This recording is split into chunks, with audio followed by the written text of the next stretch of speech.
Hey, what's up? This is Chosen, and this video is going to be a champion guide for Bellower, so let's get into it. Alrighty, let's go ahead and dive into the index here and into the Ogryn tribes, and the Void rare support is Bellower. Now remember, as always, for my champion guides, I'll have one of these infographics down in the video description that you can pull up and kind of take a look at the masteries I have for the current Bellower that I'm using in this video, and kind of the stats. One thing I want to make sure and note is that Bellower has two very different builds. You can build him as a damage dealer, which is not shown here in the infographic and the masteries, or you can build him the support route, which I'll get into when we dive into the video. But that is the current build right there, is the support route, where you're not using Bellower as a damager. You're using him to supplement and CC the enemies so that you can progress into higher content and use him in that way to debuff the enemy team. So that's what will be shown here, and definitely take that into consideration. If you're going to be using him as a campaign farmer, it's going to be very different, and I will talk about that as we dive into things here. So let me put that away, and let's go over his kit here. The first things that kind of jump off the board when we look at the base stats are a pretty good base speed of 99 for rare champions, and then the attack for an attack champion. You can see here the skills are based on attack. You can see here that the attack score is kind of low at 1013. Now, what does that mean? It means it's gonna be very hard to make him into a good damage dealer. It can be done. He can be a 6-second campaign farmer, but you are going to need amazing gear to make that happen, and you're probably going to want to be in like gold 4 to get good stat bonuses. You're going to want to have a good developed great haul that has good crit damage and attack multipliers and everything. It can be done. I'll show you kind of how I did it. I actually used Bellower as my campaign farmer for about 5 months, so I do have a lot of experience building him in the damage route and using him as my main campaign farmer. And then I've also used him as a support, which is actually why I'm redoing this video. I did a guide on Bellower a long time ago. He is arguably the best rare in the game, so I think it's kind of close between him and Apothecary. They're definitely 1 and 2 in my opinion, and depending on who you ask, they would flip-flop 1 and 2 or whatever.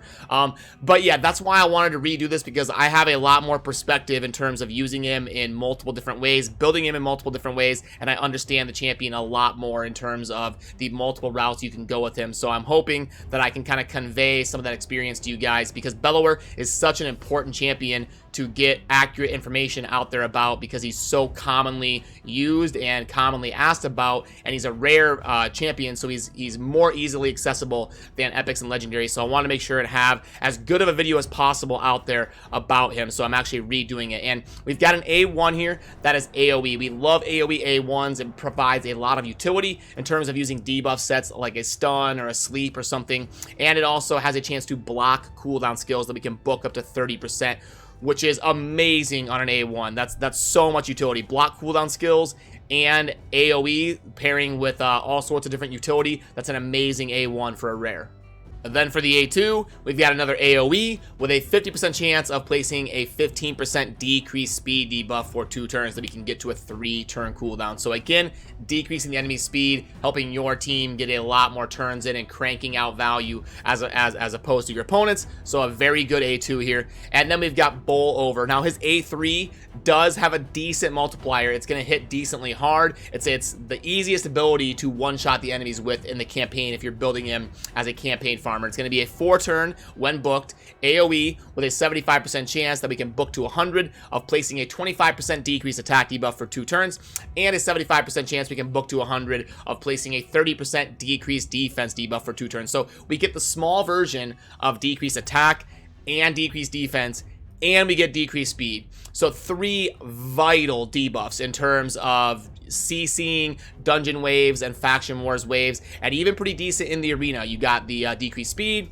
the decreased attack, the decreased defense, and block cooldown skills. So what an amazing kit in terms of AoE debuffing support. And then we get an ally speed and faction crypts by 15%. So I don't think I have to tell you how amazing this guy is for the Ogryn tribes faction wars. I've even seen some people build 2 of him and just slam the faction wars waves and never even let them get a turn. Put 2 Bellowers in a stun set. You're constantly debuffing them, constantly stunning them, and he is just so suppressive for, you know, normal mobs, which is like, you know, the trash waves, like the first 2 waves on the way to a boss. He's not going to be super amazing versus a boss, but hey, at least he's still going to be decreasing speed. Like for the Fire Knight, you can't decrease speed for some of the bosses, but like the clan boss, for example, and he'll still be decreasing their attack and defense even on the bosses. So even though his kit is AoE and it's much better against trash mobs like waves, he's not like worthless against the boss. He's still bringing some decent utility. So now let's back out of here and pull up my Bellower, and we'll kind of talk about the gearing process and booking and all of that. So let's scroll down to rares, and there we are, Bellower. Okay, so I typically think he's going to perform best in the support scenario that I'm kind of showing you here right now, in stun plus speed. We want him to be very high speed to be debuffing and CCing the waves as much as possible, placing those stuns as often as possible, and keeping those debuffs live and getting them going and snowballing turns. Now, in terms of the gear, you want to go with stun plus speed in the support vein, in my opinion. And then for the banner, you're probably going to want accuracy, unless you get really good accuracy in your Great Hall and substats or something. You could go with something else, but so much of his value comes from debuffs that you want to make sure you are landing them very consistently. And then remember, he's got a low base defense, so flat defense is very good on him because he has such low base defense. You see, like, even if we get a 50% chest, it's only going to give us like 450 something of like 457 defense, even if it's 50%. So flat defense is very good, and you'll probably get a little bit more value out of an HP percent chest as opposed to a defense percent chest. So not a bad idea to get flat defense on the ring and the amulet. But in dungeons, HP is typically a little bit stronger than defense, and then in a clan boss scenario, defense is a little bit stronger than HP. So getting a lot of HP on him is not bad as well. You know, both routes, just kind of go with your best option in terms of getting a pretty good accuracy roll and getting a good stat stick for your ring. Then for the artifacts up top here, the boots, you're almost always going to want speed boots that have good accuracy and toughness on them. And then, like I said, for the chest and the gloves, you're probably going to want to go the HP route, but if you have really good defense percent ones, that's not bad as well. Substats on Bellower, you're looking for speed, accuracy, and sustain. And then I'll show you the other pieces of gear as well. The top ones are pretty simple. You're looking for speed, accuracy, and sustain. So there is those, just in case you're curious. And then I want to pull up the total stats page, which the abbreviations page should not be the default here. Just kind of side thought that went into my head. Total stats should be the default one that pops up. But anyway, you can see the total stats on mine. You want to get Bellower to be very high speed, like I said. So anything over 200 all the way up to 250 can be good. Kind of getting him to perform well in those end game stage 20 dungeons and the later stages of Faction Wars. Now, accuracy, you want to get this up to 220, 230, 240, 250 in end game scenarios, but you want at least 200 if you're doing like dungeon 20s and later stages of Faction Wars. You don't really want to be below 200 if you're in the end game. Building in the damage route, you don't need a whole lot of crit rate, crit damage, and attack, but you would ideally want to get at least 2,000 defense with 40,000 HP to make sure he's able to sustain those later stages of content. And if you're gonna go the damage route, if I remember right, it's been a few months since I used my Bellower as my campaign farmer, but I was able to get mine to one-shot the all waves 100% of the time by having 4,000 attack, 100% crit rate, and 200% crit damage. That's pretty accurate if I remember right. 4,000 attack, 100% crit rate, and 200% crit damage. The speed can be pretty low. It can be like 120, and he'll go before the other team. So in that scenario, you can use attack percent boots on him because you don't need a ton of speed. If you're just going to use him as like a campaign farm, I did it for months, and I just glassed him out and built him to one-shot all those campaign stages so that I could have a 6 or 7 second farmer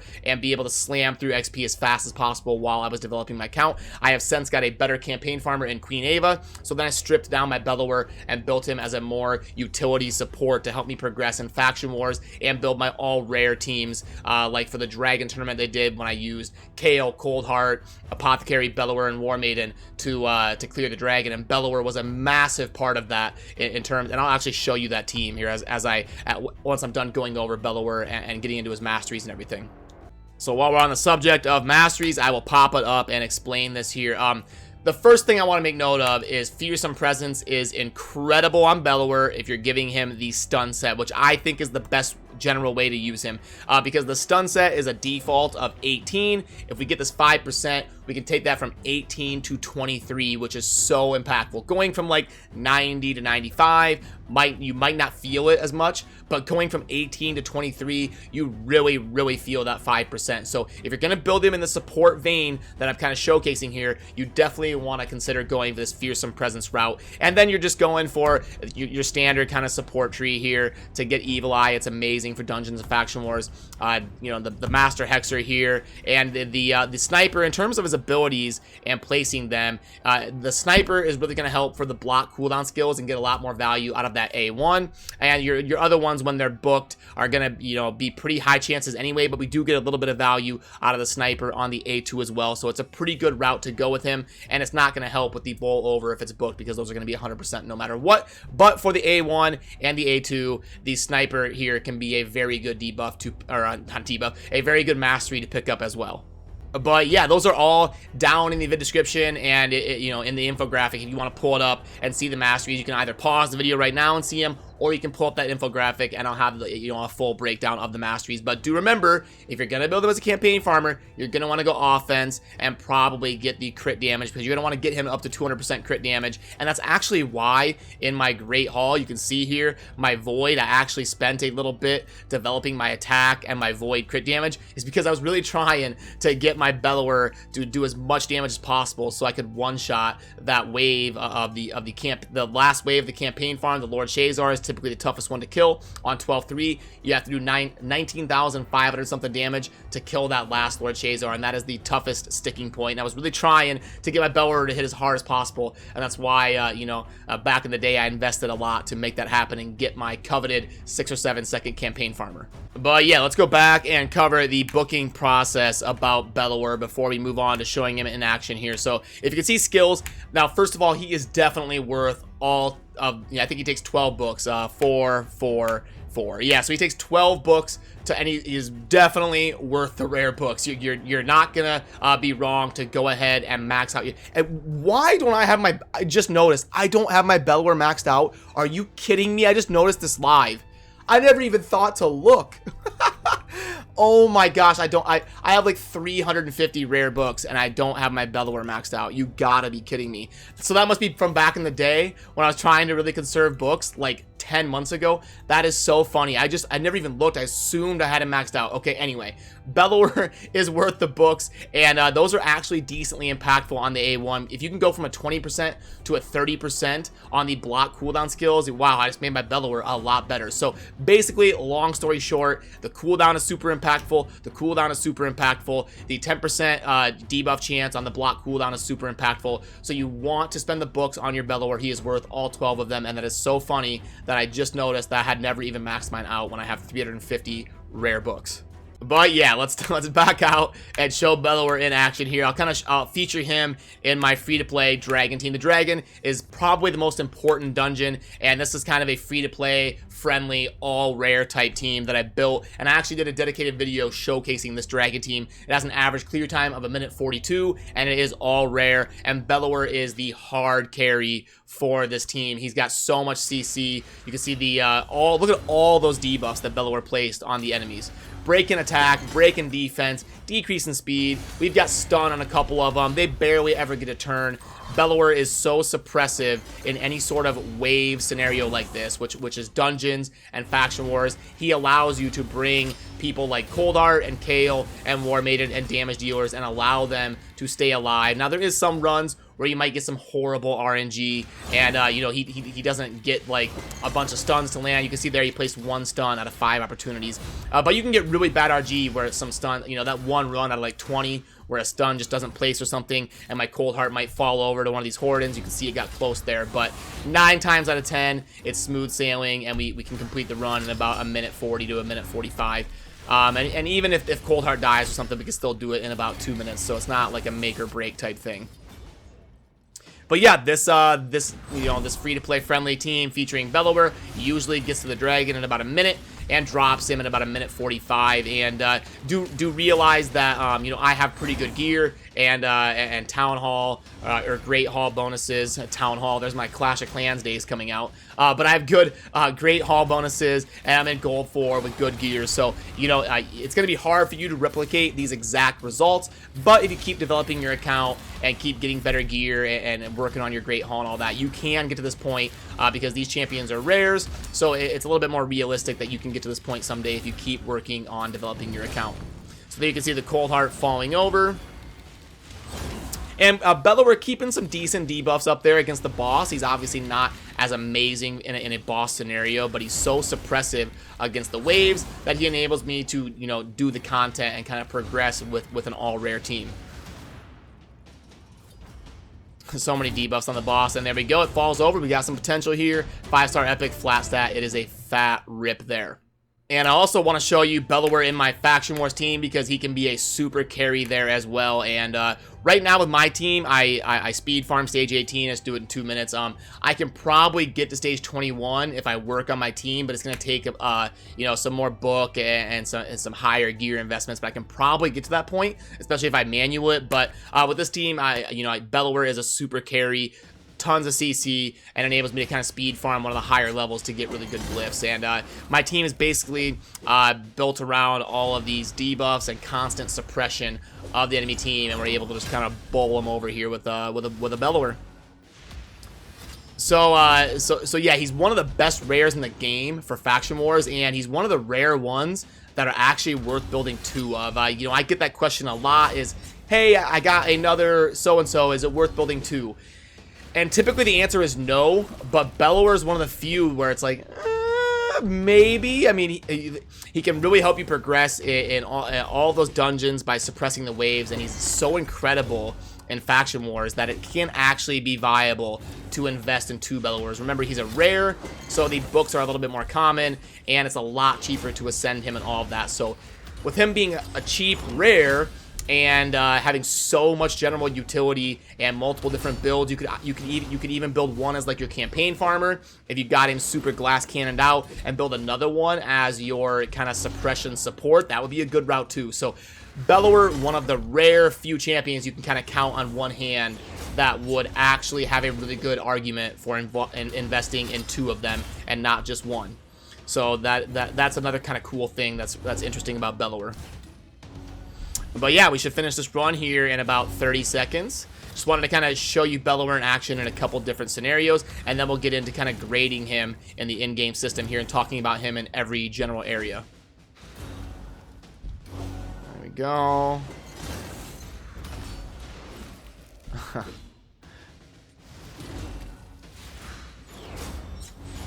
Counterattack. There we go. Bellower's also very good with Skull Crusher in Faction Wars because of the counterattack. Obviously, he's got the A1, you know, the AoE with the stun set on. He's very good with counterattack as well.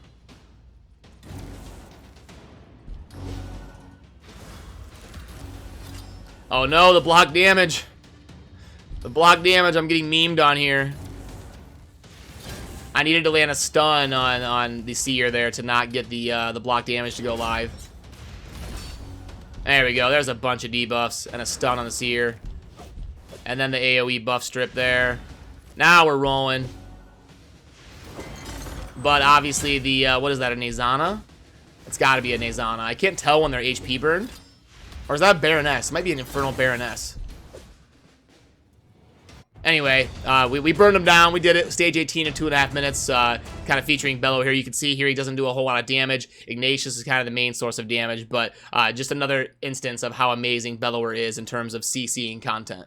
But let's back out and go back into Bellower and go over the grading system here. All right, Bellower and reviews. Okay, so recommended artifacts, speed and HP. Yeah, not bad. That's not a bad recommendation here. Ratings, Spider. I will give him a 5. He might not be super endgame for the Spider, but he's so good in progressing in that dungeon that I'll give him a 5. Campaign 5. He's one of the best campaign farmers if you can build him that route. Arena offense. You can get some value out of Bellower in the arena because of all those debuffs that you can constantly place on the enemies and the AoE suppression. I'll give him a 4. He's good. I wouldn't say like a 5 quite, but he is good. Clan Boss, you're not going to want to use him there. I mean, I guess he's got some of the small versions of the good debuffs you want, so I'll give him a 2, but he's not going to be great there. Minnow, he's a 5 for sure. Arena Defense, he does place a bunch of debuffs, but he's not going to be amazing in that scenario. I will give him a 3. Fire Knight, again, he's only going to be kind of good for the waves, and he does, you know, decrease the speed of Fire Knight and stuff. I'll give him a 3. He's pretty decent. He's just not going to be, like, good there. Ice Golem, he's really good. Dragon, he's really good. I don't know why he has a 3.7 there. He's such a good kind of free-to-play friendly option for the Dragon. I'll give him a 5. I guess it's because the decreased speed won't work against the Dragon, is why. But he's so good on the waves. Those Horadins on wave 2 can give people so much trouble, and with him, you know, kind of suppressing them and keeping them down, I'm gonna give him a 5. But I guess I see kind of why the rating's a little bit lower there. Void Keep, he's amazing, and the Force Keep, he's amazing. Spirit Keep, he doesn't really remove buffs or anything or heal reduction, so I'll give him a 4. Magic, he doesn't strip buffs or ignore shield or anything, but he's so good for the waves and debuffs. We'll still give him a 4. Faction Wars, I don't know how he doesn't have a 5. He's absolutely incredible. He's super endgame for Faction Wars. So yeah, that kind of does it for the grades and kind of does it for this video.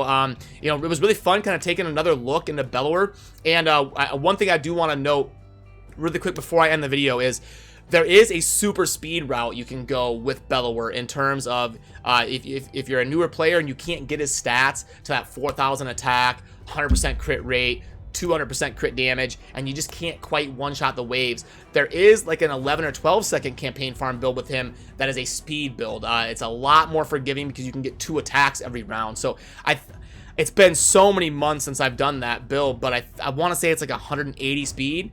And then he'll get 2 turns before the enemies go, so he's able to kind of rock them down and get 2 chances, so you don't have to one-shot them, and he can still do a very good job at farming the campaign quickly. So that is one thing I wanted to note really quick. And remember, that infographic is down in the vid description if you want to pull it up and take a look. But Bellower is a very well-designed champion with lots of different ways you can kind of play him. I think the best route to go in terms of endgame viability and account progression for you know, CCing enemies is the support route that I kind of showed in this video. But you can play him multiple different ways, and if you get him, congratulations. You're going to want to invest in him. He's a super amazing champion, and you're going to want to build many teams around him, and you're going to use him for a long time. I know I did, and I still do, even though I'm very endgame. I use him in a lot of those rare teams in terms of CCing and in my Faction Wars team where he is absolutely incredible. So yeah, that's going to do it. As always, thank you for watching. Have a good rest of your day. Peace.